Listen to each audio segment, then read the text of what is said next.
Thank you all for joining us today for our webinar on a wise approach to home maintenance, this idea of rebalancing your home. So I'm your host, Derek Hensley, and then I have the pleasure of my colleague, Joel Reimer, joining us today.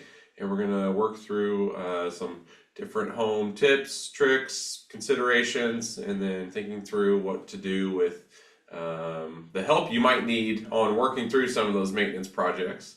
And just some other considerations. So I think it'll be a great discussion and something that will be impactful as we look at people's largest asset, their home, taking care of it. So thank you all for joining us today. All right, so we're going to kick this off, and one of the questions I want to ask Derek is the title of this is kind of rebalancing your home, this asset that you have. So what do you mean by that, Derek, when you talk about rebalancing your home?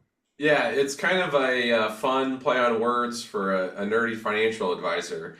We rebalance accounts all the time, and I started thinking, I was like, well, the accounts are important, but also I have other assets as part of my net worth that are, to me, just as important. And, one being my house. And so it's like, well, what does a rebalancing of my house look like? And so I started thinking about all the different home maintenance things, things that I know about and I can do, and the things I, kind of have blind spots for. But just this idea of taking some, being intentional with an asset that's not an investment account, but something that we need to look at and say, hey, what adjustments do we need to make around this? Yeah. No, that's a great way of describing it. I hadn't really thought of it that way, but that makes total sense when you put it in terms of an asset that you want to protect. Yeah. So basically, when you start thinking about home maintenance, it seems pretty daunting. There's just a lot there, and so we're going to use a resource that I pulled down from the internet, and I'll have that up here in just a moment. But basically, I'd start with getting some kind of a checklist that you can follow that's going to give you some kind of routine maintenance and know what to check and what to look for. And so we will provide those resources also as part of our follow-up email. But I'm going to use that resource to just kind of walk through a number of things to talk about.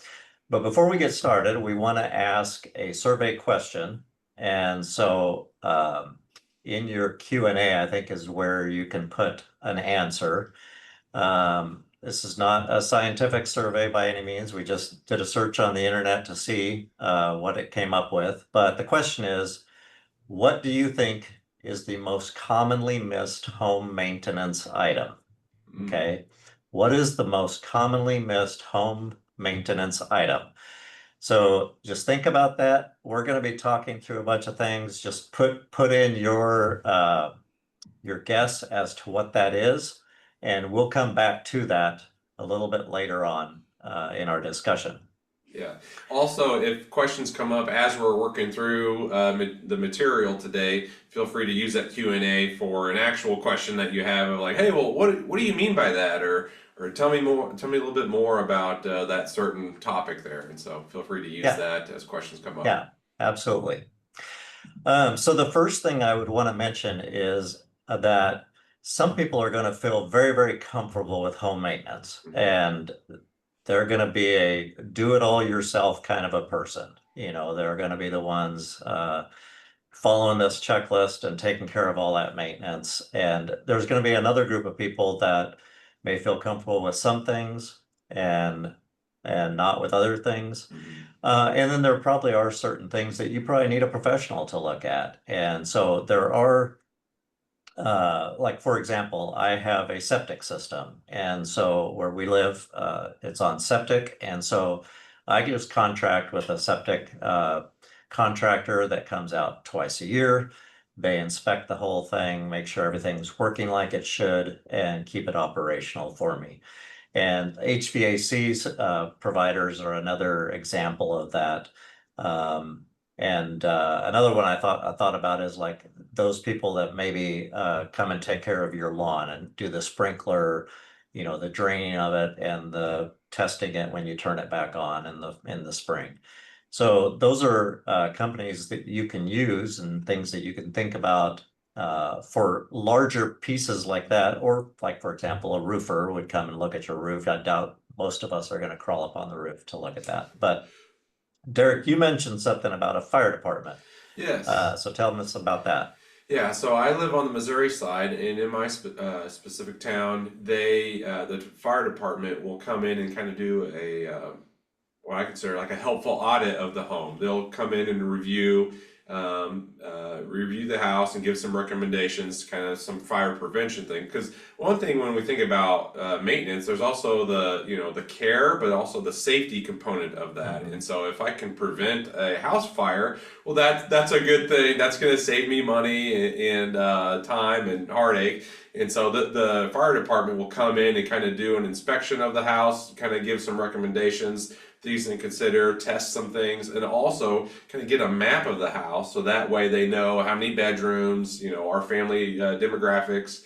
So that way, if there's a call, they can respond a lot quicker because they already know this family, they know the house, and so they don't have to do some of the kind of guesswork while they're trying to put out a fire or whatnot. They can say, oh, it's a family of 5 and no pets, and here we go, off to the races. And so that can be helpful, as leaning on some fire department. I'm not sure if police departments do kind of audits like that, but fire department would definitely Yeah, be something to check out.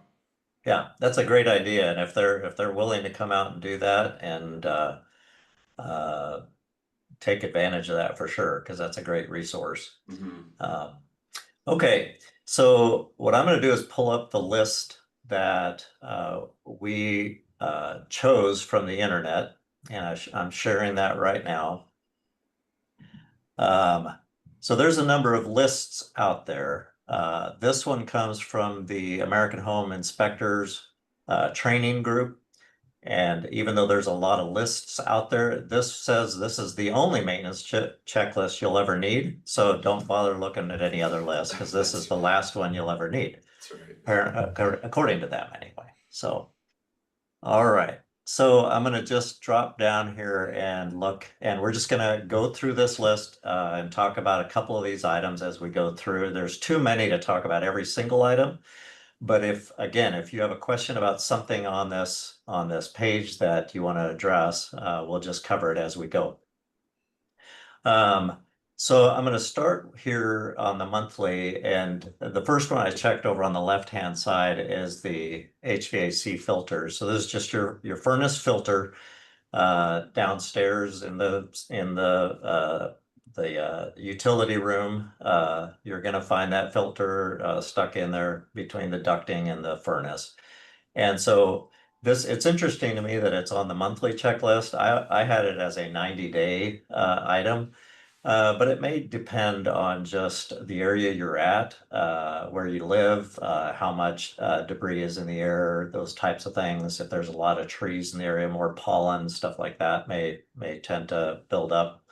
If you don't have a lot of trees around it, you may not need to do it quite as often. If you're doing it every 90 days and you find that it's just completely full, then maybe move it up to every 60 days or to monthly if needed. Yeah, it But could be that's inspect instead of change for some Yeah, people, and some people need yeah, to change. exactly, Yeah, exactly. If you look at it monthly and yeah, looks still clean, then leave it in there. yeah. The other thing I would mention is it'd be good to ask your HVAC people what they recommend as far as the type of filter you use, because some Mm, of them are more dense, I would yeah, say, than others, and they will catch more stuff. yeah, And so if you have allergies and things like that, you may want to try to catch more, which then you would need to change much more often. So it does also depend on the type of filter or there's a rating, I don't remember what it's called, but yeah, anyway, the denser it is, the more it's going to catch things. yeah.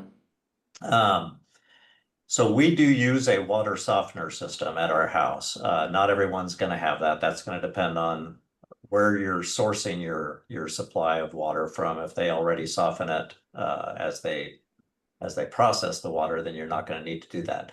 But if you have a water softener, then you definitely need to check this monthly because you're going to have a salt container there that's going to run out. It uses that salt as part of the processing.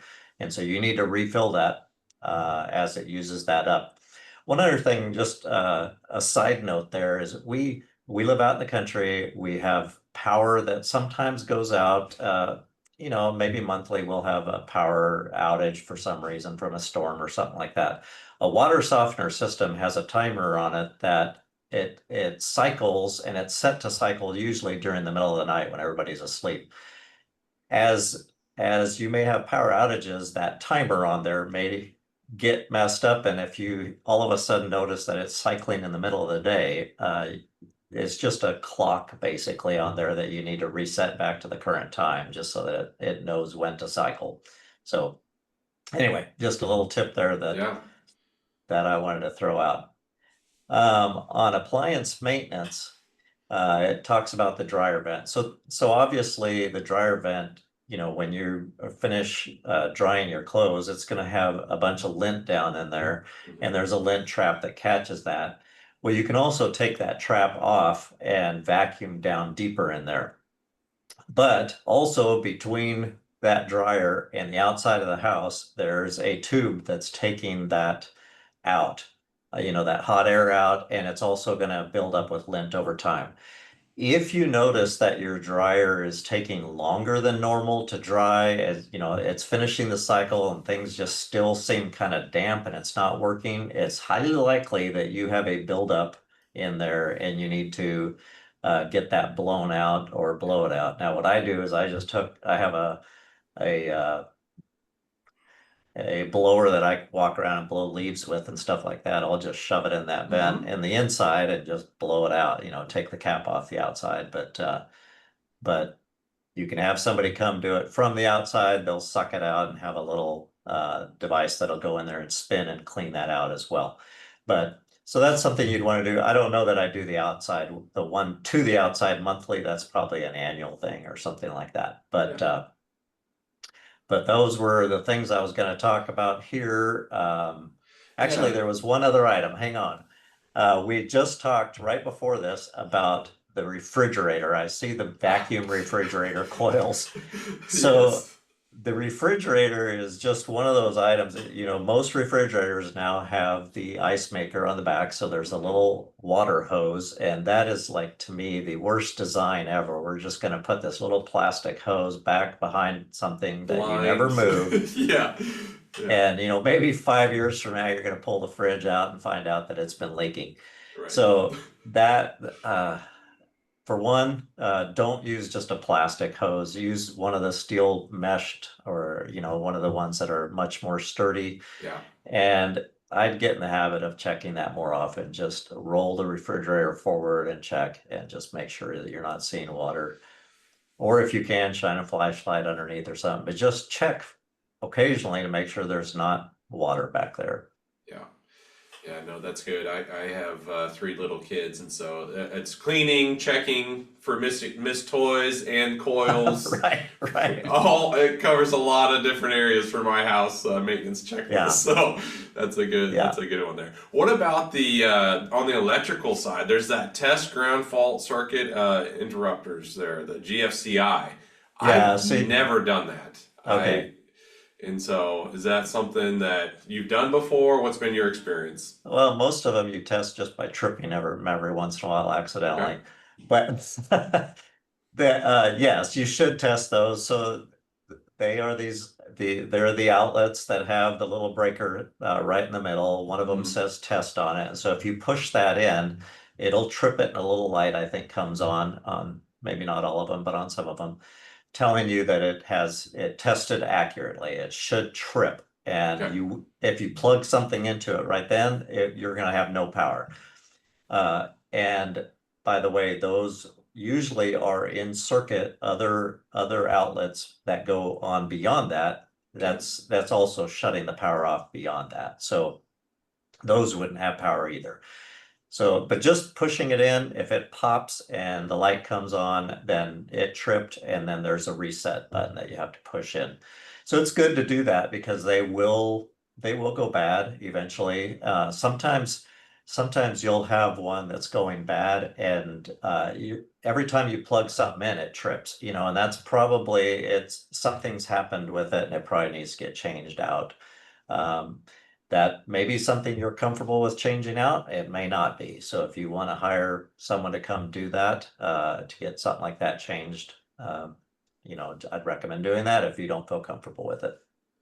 Yeah, I know my friend that's a fireman. He loves those type of outlets. He highly recommends Yeah, those, and so I have some throughout the house, but they're not everywhere. And so that would be part of that kind of either the fire department kind of yeah, audit or review that could kind of speak to that of where it's important to have those and right. where Yeah, maybe you don't need they're to. not required everywhere, but Right. they are required in proximity to like a sink, Okay. a bath, something like that. Yeah. Anything in proximity to anything that could be wet is going to have those. So Good. that's a good idea. Anything outside will have them as well.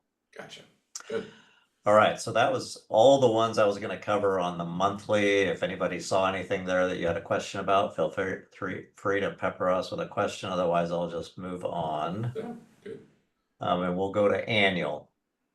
Um, so the one I wanted to talk about here, this is where I do have a contract with a provider to come in, and they come in and do a service usually it's in the spring and then in the fall before winter, getting ready. So it's like when you're getting ready to turn on your conditioner, they'll come out and kind of test the whole system, see, maybe it's low on Freon or coolant or whatever it's in there. And then in the before winter, before you're going to turn on the heater, they'll come again and kind of check the whole system, make sure the humidifier is working if you have that in there.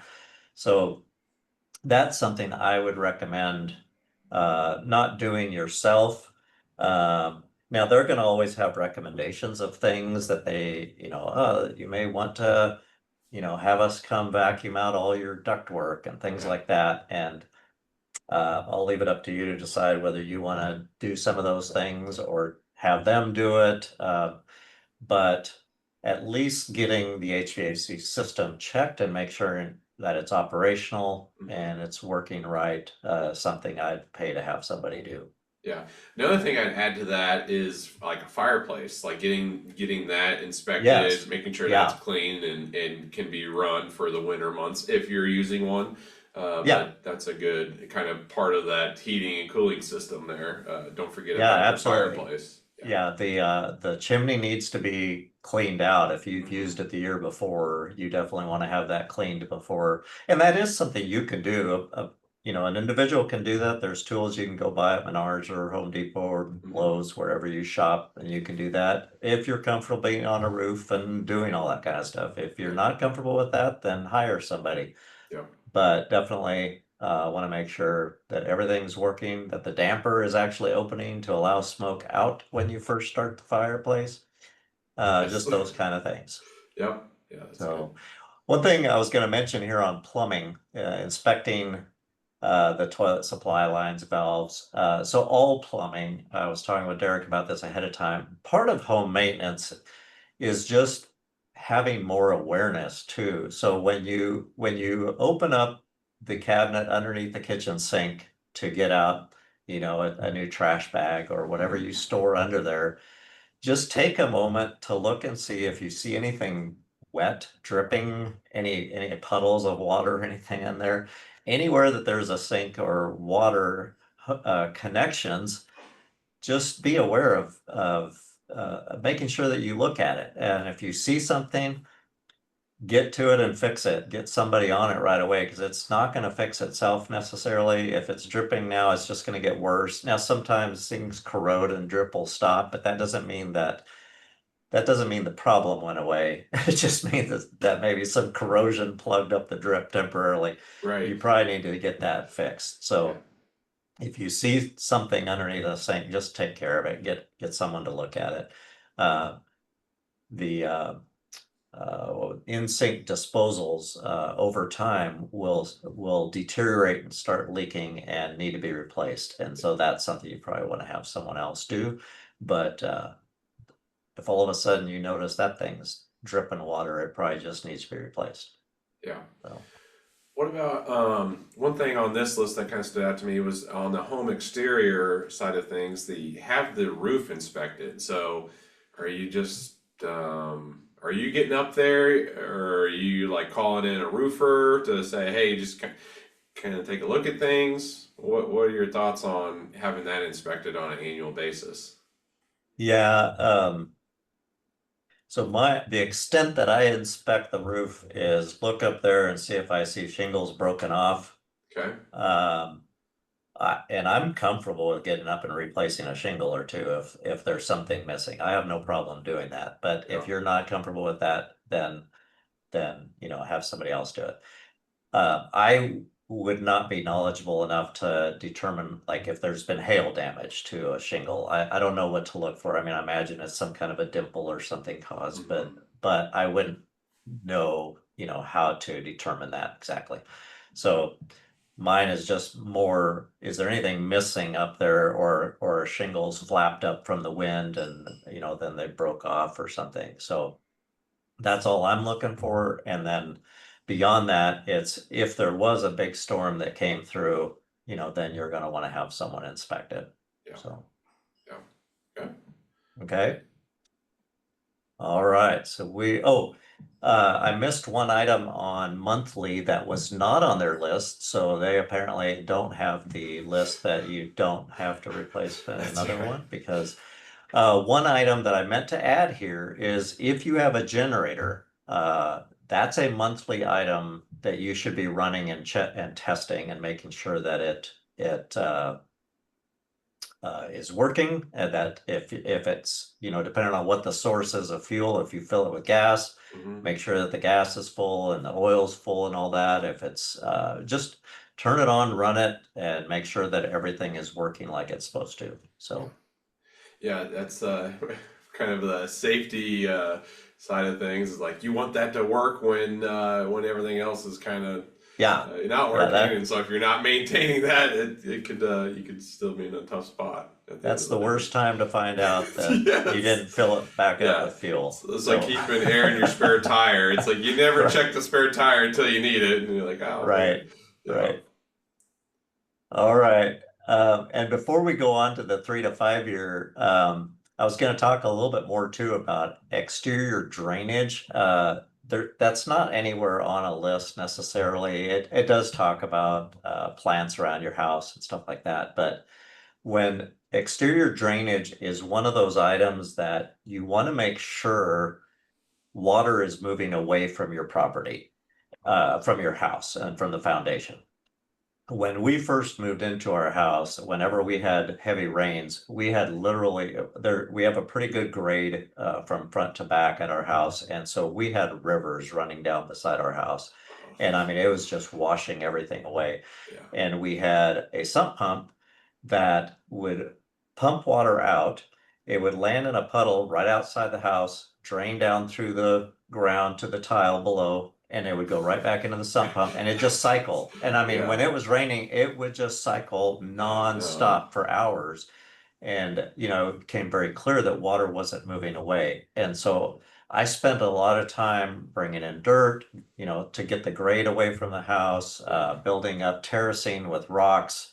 I laid underground, my downspouts all go into a box, like a French drain collector, and then underground, it goes out about 30 feet away from the house. The water comes up and surfaces. So getting water away from the house is extremely important, just to prevent water coming through the foundation, I think one of our advisors mentioned water coming through like a window or something in the basement and filling up. So those are things you want to avoid. Yeah. So, Yeah.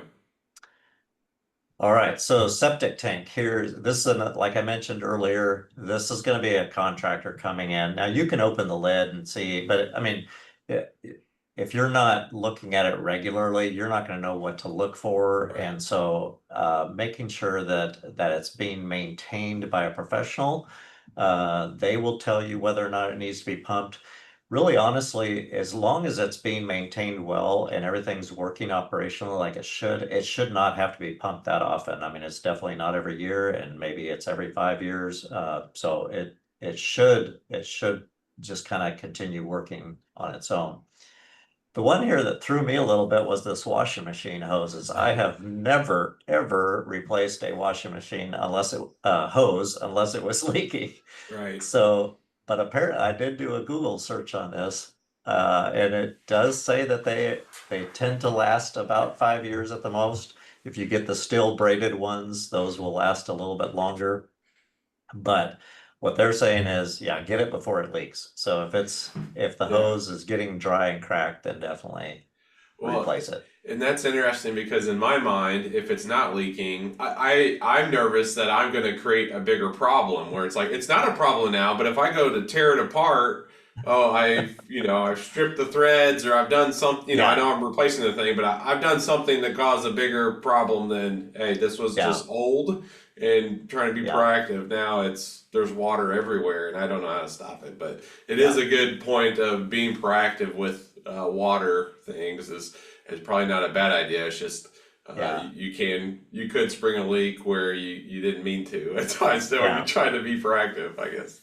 Yeah, I think it's like kind of like the hose behind the refrigerator too. Yeah. It is just probably something you probably should change and check, Yep. Yep. just because they do go bad. Yeah. All right, so let's move on. So what this does now is it kind of goes through spring, summer, fall, and winter.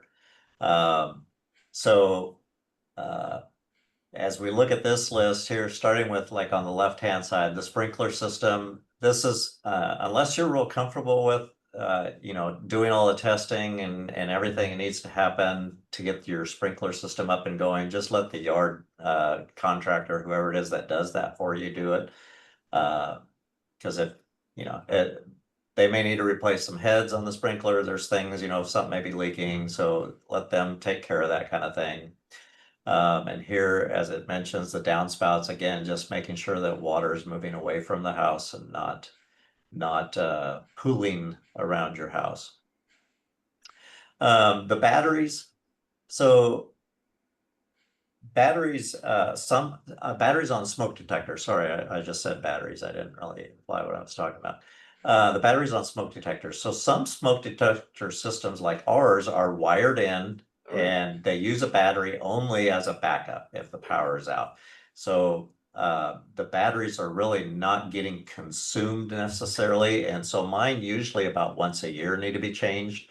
And I tend to just wait till they start beeping in the middle of the night and annoying you and then change them. Yep. But it's better probably just to change them regularly. If they're dependent, if they're not hardwired in and Yeah. it's just a battery, then probably every 6 months, I'd say you probably need to change that. Yeah. Yeah. One thing on this list was for the garage, the lubricate garage Yeah, door rollers and garage door track opener. I've yeah, never thought about that. I mean, it's a good yeah, point. I'm like, and I've had to replace things on the garage door where maybe if I was paying attention to that differently, that I wouldn't have had to do that replacement there. But yeah, yeah, that's something that just was not on my radar, and so that's why I like these checklists, and even looking at different checklists because there might be some nuance that one has, and you'll kind of figure out what works for your household and what you like yeah, checking in on and whatnot. But it's just like uncovering blind spots, and that was one for me there. I was like, yeah. I've never done that, and so I was like, maybe I should. I Yeah, don't that know. I became aware of that when the spring on one of our garage doors broke and I had to have the guy come and replace that. And he said, "Hey, you want me to lubricate your chain for you?" And I said, "Sure." I said, "I've never done that. What do you use?" And he told me, and so he sprayed it. And after he was done, I was like, I didn't realize it could be so quiet. You Yeah. get so used to it just Right. over Yeah. time getting louder and louder as everything gets drier. So yeah, there is. I would search the internet to see what kind of lubrication they recommend. It is most of these, it's a track right above your car, so you don't want it dripping down onto your car and stuff. So Right. make Yeah. sure that you're using something that's recommended. Yeah. Yeah. Um, I think that's it on this one. So we'll Yeah. move Let's on move to to summer. summer here. Okay, so sump pump. So this is the sump pump in particular is one of those things, man, when it goes out, it's always goes out right in the middle of a storm when you got Yes. water coming in and then it quits working. Right. So one of the recommendations is to have some kind of a backup system and having, like a battery backup, so that if the power goes out, it will still operate the sump pump. They sell those systems. They're not cheap. Some people I've talked to have like just a spare sump pump in case it goes out. But mine, I don't need to test it. It operates. I mean, every time it rains, it's pumping water out, and so I know it's working. Um, but the thing on it is just making sure that everything's working like it's supposed to. Is it pumping the water out? There's a check valve that's supposed to keep that water from coming back down into the hole. So when it pumps it up out, it's going to be down in the basement, so it's going up in that way. If that check valve sticks or something, that water is just going to come right back down into the hole, and then it's pumping the same water over and over. So if it seems like it's just continuously pumping, something's wrong. It shouldn't be just nonstop pumping, and you just need to have it looked at and see what's going on there. The floor drain. This is an important one. Anywhere that you have a floor drain that does not collect water regularly, you need to fill that drain. Probably more than once a year, maybe twice a year. Just dump some water in it. The reason for this is if there's no water going into that drain over time, it's just going to evaporate. And then what happens is sewer gases start escaping from that drain because that trap is empty now. And so if you start smelling like rotten egg smell or something in your house or bad odors, that may be from just a drain that dried out. Just dump water in it. And so if you just do that on a regular basis and keep water on it, that should be fine. Yeah. So, Yeah, good. Joel, have you done any kind of window replacement? I know windows are a big thing for people. Like, this isn't obviously annual, but checking the windows, the seals yeah, or whatnot. But yeah. have you done anything with kind of the window maintenance thing of the house? And I don't know if you're replacing like was it springs or something like that. But what's been your experience with windows? Because I know that can be an expensive item. So what? Yeah, yeah. There's everything from replacing the entire window because it's no longer energy efficient, and so you may need to get newer windows. If you have windows that have multiple panes and you notice that they're building up moisture or something between the panes, then the vacuum has been lost and you may Okay. need to do something there and replace them. Even as much as we have windows that just slide up and down, well, there's springs that help with that, and sometimes those springs go bad and you just need to replace those. Oh. And those are things that you can find all about how to do that on YouTube, Hmm. and you can order the parts and do it all yourself. And again, if you're not comfortable tearing into that, and uh, it's not as difficult as it would seem. Yeah. They actually make it pretty easy, but it is very specific as to what kind of parts you need. So you need to make sure you're getting exactly the right thing when you're replacing those things. So for most people, I'd probably say let a handyman handle that kind of stuff. Yeah. Definitely if you're replacing the entire window, and you're just going to get a remodeler to do that kind of work. Yeah. So. Yeah.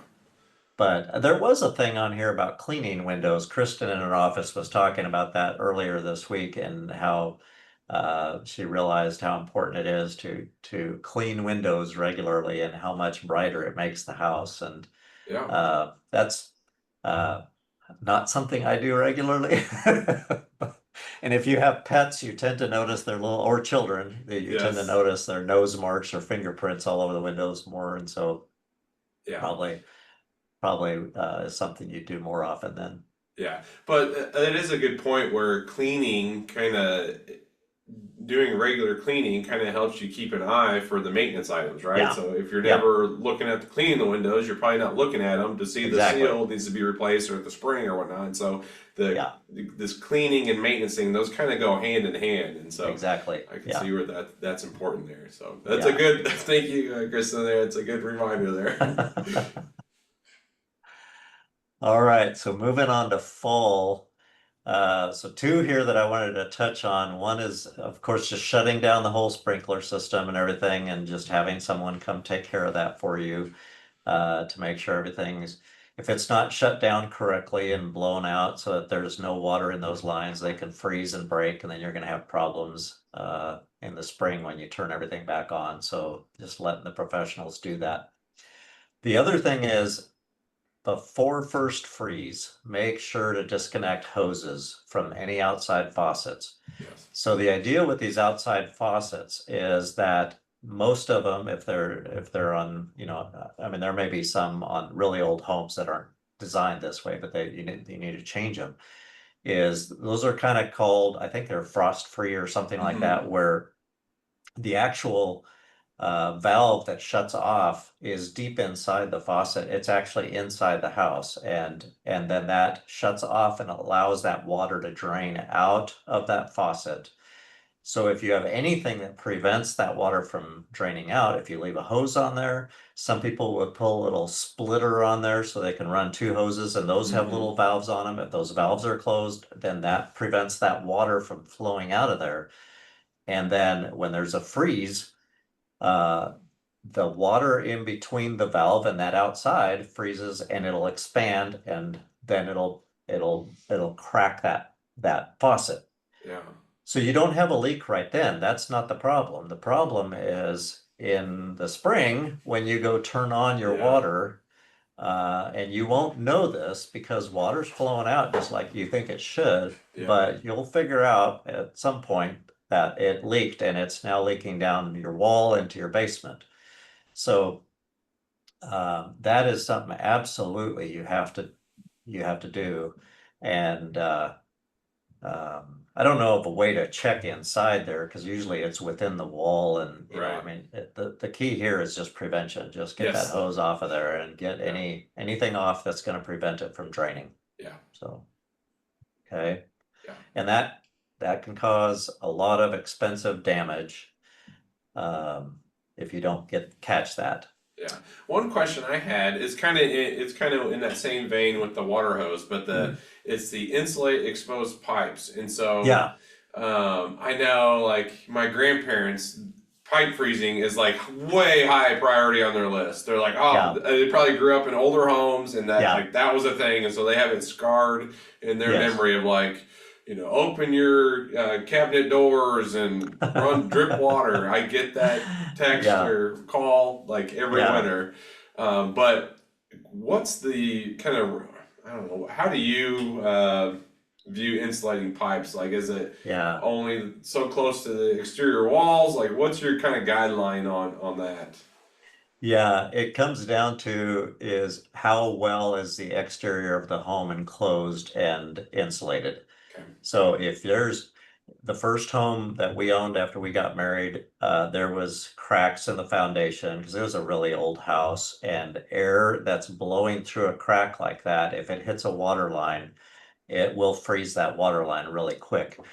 And so we had situations like that where it would freeze up underneath the house because something like that was, so the first thing there is walking around your foundation, making sure that you don't have exposure like that through the house. Now, most newer homes don't have issues like that. I mean, it's still possible. Yeah. But if there's also not good insulation in your walls, so like the water underneath your kitchen sink, for example, if that's an outside wall and maybe it's facing north and there's very little insulation there, that cold air, if that cabinet's closed, can get cold enough to freeze a water line there. And so that's where, grandparents are saying, hey, leave the cabinet open or leave the water running a little bit, because that'll prevent it from freezing up. Moving water does not tend to freeze. And so that's the idea behind that.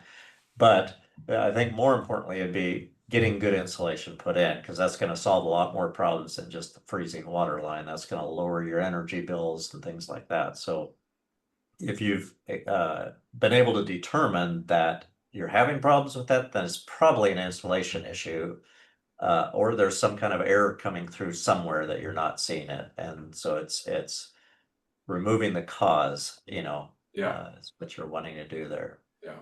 Yeah. Good. That's a good one. Yeah. I thought I'd bring that up, but then I thought, well, I don't know that I see that as much these days, but I, um, I my grandma is on top of it. She's always yeah, reaching out. Don't let that happen. I was like, okay. yeah. It's like, So one thing that's not on this list for winter, and I didn't really mark anything for winter, but that I experienced this year was an ice dam on my roof.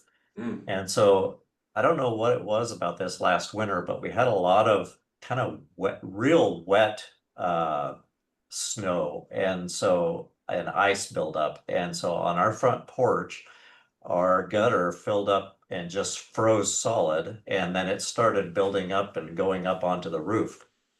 And then during the day, it'd warm up a little bit.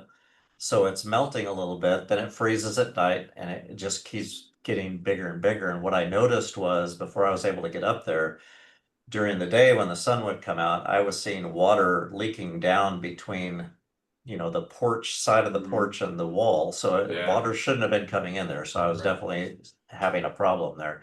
So I had to get out there in the middle of really cold weather and with a heat gun and try to start melting all of that and get it off the roof. Yeah. And that's the only solution. You got to get it off of there because it's just going to cause problems Yeah. if you don't. It's going Yeah. to damage that. So there's not a solution to that. Well, there is a solution. It's putting heat tape inside of your gutters. That's one way. If it tends to happen a lot in one area, then a heat tape will Mm, that you plug in. If it tends to ice up in there, that'll melt it, and then that'll allow it to drain out. But I've not had that problem regularly. It just happened this last year, and so we'll just keep an eye on it. Uh, but that's something to watch for. In the middle of winter, we don't usually go outside and do a lot of other maintenance kind of things. So, but that's one thing I would watch for. yeah. So, Yeah. so here is where we want to come back to the survey question. Yeah, we And covered a so, lot of different things on the list, so I'm interested to hear yeah. what's the thing on the list that's missed the most. Yeah. Oh, I'm trying to stop sharing and I can't get it to stop for some reason. But there we go. What did you see from the comments Oh, or let's see. who? AC heater checkup. Okay. Let's see. Brick top pointing. Um, something with the brick. Found something with the foundation Yeah. overlooked. Yeah. So I don't know if we do a drum roll, but what was your Okay. So the most results commonly there? missed item, and it was kind of something that should be checked fairly regularly, is cleaning out the gutters. Yeah, That apparently is something people avoid like the plague. yeah, And maybe it's out of sight, out of mind, because if you look up there and if you don't see, leaves piling up and stuff, you just kind of tend to avoid it. yeah, But they will build up where the downspouts are, and then it doesn't let it drain, and then you have water overflowing and it causes problems. So yeah, that's the most missed item or least done item. I don't know how I worded that, but yeah, in case. yeah. Yeah.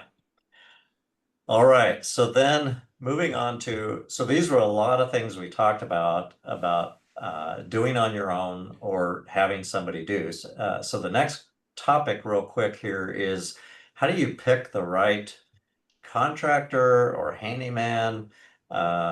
Or when should you pick one versus Mm, doing it on your own?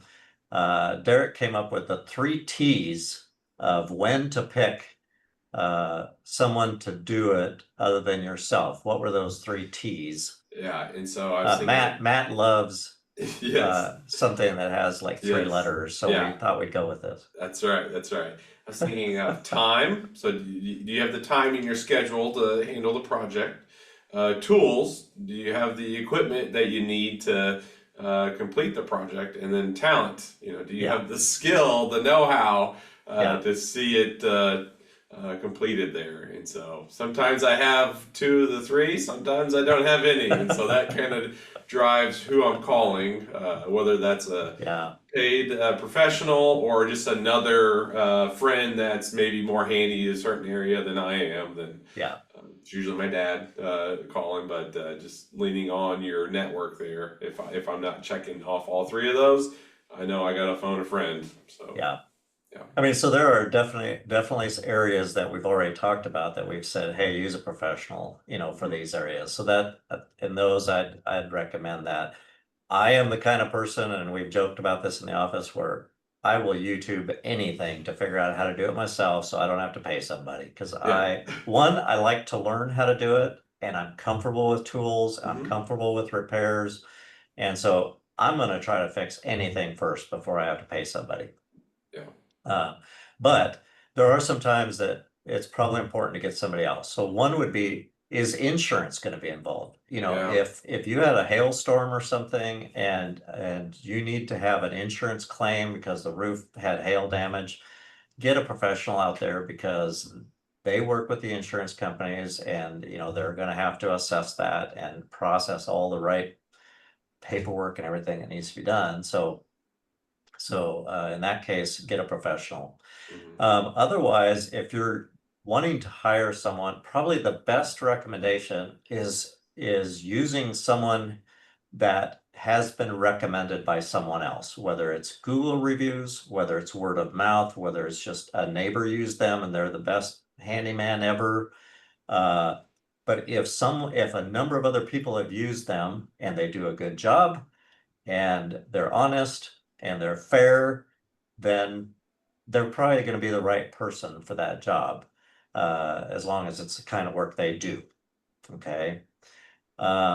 If it's a bigger job, if we're talking about remodeling of some kind or some type, or someone in our office here just recently enclosed a porch. So, those kind of things, it's probably more than just it's kind of a contractor that needs to come Yeah. out and do this kind of thing because you may have to pull what am I Permits or permits and yeah. things like that. So getting someone that's licensed and Hmm. assured, that's accredited in some way. There's groups that, there may be certified remodelers, there's organizations that certify them.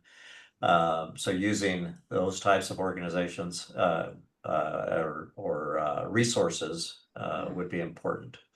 Yeah. Kristen in our office just mentioned, and we'll include this on our after the webinar follow-up email, thumbtack.com. Now, I've never heard of them before, but just like the word thumbtack, Thumbtack, uh, that is a site where you can just put in kind of, here's my project, and here's my zip code, and define the project a little bit, and then it gives you sources of contractors, handymen that do that kind of work, Hmm. and you can put in how soon do I need this and that kind of stuff to get an idea of who you could call to fix or do the kind of work that you're looking for. Yeah. Um, One other thing that I'd mention is to be sure to get several quotes when you're doing a project. And there's a reason for that. I mean, obviously, you just want to get the idea that you're getting the best price. But let's say you're doing a project and two quotes are, one's like $2,000, one's 2,500, and the other one's like 6 or 7,000. And you'd say, well, that's odd. Why is that one so high? Well, I'm not saying this is always the case, but sometimes contractors are very busy and they don't necessarily want to do your project. Hmm. They don't have time for your project. It may be too small for them. But if you're willing to pay the 6 or 7,000 for that, they'll come do it.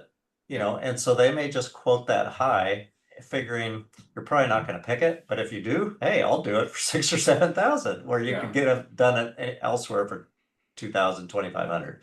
So that's not always the case why quotes are higher, but that is certainly at times why that's like Yeah. that. Yeah, yeah, that's what's tough is that there's a lot of gray area because Yeah, you think, oh, if I go cheap, does that mean they're not good? It's like, well, right. could be they're good, they're just starting out. Yeah, It could be, a lot of different yeah, factors. And just because they're expensive doesn't mean that they're, worth their weight there and yeah, what they're asking for. yeah, So, yeah, it's really kind of see their price point and then triangulate with word of mouth, reviews, yeah, Facebook groups, whatnot, just trying to get a clear picture of their work, seeing photos of their completed projects, and just yeah. say, hey, could I That's talk another to good idea. somebody? Yeah, could I talk to somebody that's used you recently and just Yeah. get their experience? it doesn't hurt to ask Yeah. those questions. Yep. Well, and as financial advisors, we wouldn't want to ever end a topic without talking about money. And so one of the things to make sure of is that you are setting aside funds for maintenance, repairs, like window replacements. If you know that you've got a project coming up where you've got to replace windows, those aren't cheap. So having money saved ahead of time for that. One other thing I noticed or found when I was kind of researching to talk through this today was using a home warranty. Now, we don't typically recommend that, but home warranties typically are used when you're buying or selling a house. So the seller sometimes will offer a home warranty to the buyer, and it's usually a 6 month or maybe a 1 year deal. And so they'll replace something that goes wrong during that period of time. Appliances, I mean, I had a fridge replaced through a home warranty. I think, um, people have had other things like that. But I have had a realtor say that many people will just buy a home warranty and continue paying for it as a way to pay for things like a furnace replacement and things like that. You'd have to evaluate whether that cost for that is worth it or not over the years, but they mentioned that, so I thought I'd just, that's a way to pay for some things to be repaired. But I'm not sure that I'd go that route. Yeah. Yeah. Okay. That's good. Yeah, well, Joel, you've covered a lot of ground today. There's a lot of blind spots for my own home that's been uncovered today. So I appreciate you working through some of those things you consider, both interior and exterior of the home, and the different seasons, and then how often monthly versus annual, and throwing quarterly there as well. So a lot of good things to kind of keep that home, that nice asset that if you're a homeowner, you have on your net worth. Keep that In good shape. In good shape, because Yeah. a lot of times when we're talking about finances, that could be long-term care insurance. Kind of help with that side of things. Of if you need to relocate those home proceeds, well, you need that asset at tip-top value to help fund your next adventure there, or an inheritance deal there if you're trying to do something for your heirs there. So it's important to keep things at a good level, keep things safe and well maintained there. So I appreciate you taking some time out of your day. Yeah, absolutely. That was fun. Yes, yeah. And so like we had mentioned, we're going to send a follow-up email with some resources, the checklist and some other things to lean into as you're looking at home maintenance projects there. So stay tuned for that. And then we'll also send a follow-up email with next month's webinar. So look forward to seeing you all join next month. And thank you guys for joining us today. And have a good rest of your day. Take care. Bye.